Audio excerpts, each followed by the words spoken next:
Jadi Bang Ade, pintu maaf sebenarnya masih terbuka tidak untuk Dr. Tifa dan juga Mas Roy? Saya rasa kemarin juga rekan kita Bang Rifai juga menyampaikan waktu kita ada debat di salah satu stasiun juga mengatakan kenapa tidak mengambil restoratif. Oh, Anda ditawarkan? Bukan ditawarkan. Jadi memang aturan atau semangat KUHP yang baru, ya kan, baik bahwa menawarkan itu adalah satu mekanisme di dalam KUHP untuk disampaikan kepada Dr. Tifa, baik itu pengadilan, di kejaksaan maupun di kepolisian. Artinya kalau mereka masih ada kesempatan yang diberikan. Tetapi kalaupun sudah ditawarkan kemudian masuk ke pokok perkara dan kemudian Bu Tifa katakanlah seperti itu melihat pokok perkara, wah memang sulit nih saya buktikan ternyata saya salah dalam penelitian saya. Berarti masih terbuka ya pintu maaf itu ya? Masih bisa. Masih bisa terbuka pintu maaf. Klien Anda ada nggak keinginan untuk minta maaf pada Bang Sengaja? Ya, Mas Roy sama sekali tidak akan mengambil pilihan untuk restoratif justice. Dan kalau ada yang mengatakan bahwa putusan sela maupun pra peradilan ini seperti RJ model lain, saya kira itu juga tidak tepat ya. Nah, gini Mbak Tarigan. Bukan kompromi. Ya, itu dianggap sebagai kompromi, itu juga tidak tepat. Ya, gini Mbak Tarigan. Putusan sela ini harus dipahami adalah putusan sebelum pokok perkara yang dipersoalkan adalah aspek formil. Ya, dan aspek formil ini harus dilihat dari mulai tingkat penyidikan. Justru saya melihat kalau kita lihat dari tingkat penyidikan, penyidik memang dari awal mengkonstruksikan peristiwa pidana ini memang sudah salah dari awal gitu ya. Pertama, mencampur adukan peristiwa. Pasal 3235 yang sebenarnya peristiwa pidananya tidak ada tapi kemudian dipaksakan ada. Makanya kami challenge melalui pra peradilan, tidak ada satupun bukti yang dimiliki oleh penyidik untuk menetapkan Mas Roy dan Bu Tifa dengan pasal berat, yaitu pasal 35 dan 32. Dan kami challenge dalam pra peradilan itu adalah dua alat bukti permulaan yang cukup.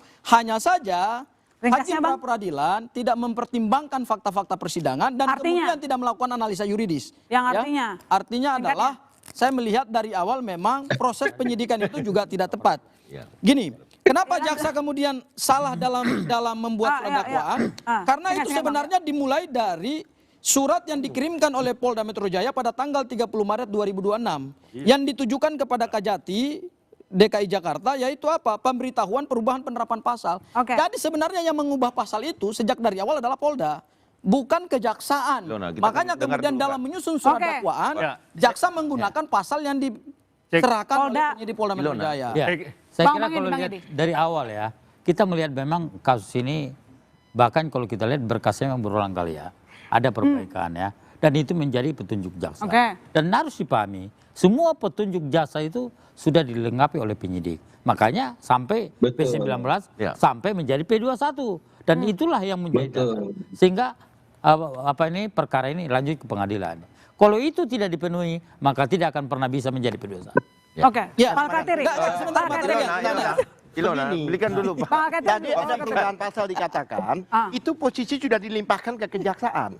Sudah dilimpahkan, apakah itu petunjuk dari jaksa? Kan tidak boleh berinisiatif setelah dilimpahkan. Faktanya dikeluarkan 2 sprindik baru. Dengan merupakan kata Bang Katiri. Sebetulnya yang menjadi dasar petunjuk buat polisi adalah penyidik kepolisian. Itu semua berdasarkan petunjuk yang diberikan oleh jaksa kepada penyidik. Maka itulah yang dijadikan dasar. Tapi ini diganti dengan pasal baru setelah 1 tahun. Saya kira tidak demikian. Itu fakta. Kita barangkali kita juga melihat. Maaf ya. Barangkali Bang Firman. Jadi apa sih plan Anda Bang Firman? Silakan. Ada yang pasal baru. Oke, kita kembali ke Bang Firman, silakan. Apa sih plan Anda? Pemerkosaan itu kan nggak wajar. Kalau kami melihat dalam waktu ke depan, jaksa dapat melakukan perbaikan terhadap dakwaan tadi yang dikembalikan. Dan bisa melimpahkan kembali kepada pengadilan negeri untuk diperiksa kembali. Dapat kembali dilimpahkan ke pengadilan negeri. Ya betul. Dengan demikian setelah diperbaiki, dilimpahkan kembali. Dan nanti kita lihat, karena ini yang kita bicarakan ini juga semua sudah beringin untuk masalah pembuktian. Termasuk tadi saya sampaikan tadi terputus, Bang Al-Katiri mengatakan saya pernah dengar tidak ada bukti. Artinya memang pasal 434 dikatakan ketika itu ada tuduhan harus dibuktikan, maka silakan dibuktikan. Itu yang nanti kita bahas. Dapat kembali diperbaiki di pengadilan negeri katanya Pak Ugro. Berbeda dengan pendapat Anda tadi, silakan. Saya rasa demikian. Yang jelas tadi yang dikatakan Pak, beliau Pak. Oh, jadi gini, kalau bisa diperbaiki, ya kan? Mungkin di klausul pasal 75 tadi, 76 ya. Di situ diperbaiki dikembalikan 7 hari sebelum sidang. Ya. Itu bahasanya ya. Ya. Nah, ditentukan sidangnya dulu atau dikembalikan berkas perkaranya dulu, baru ditambah 7 hari. Atau ditentukan sidangnya, baru maksimal 7 hari harus berkas harus dikembalikan loh.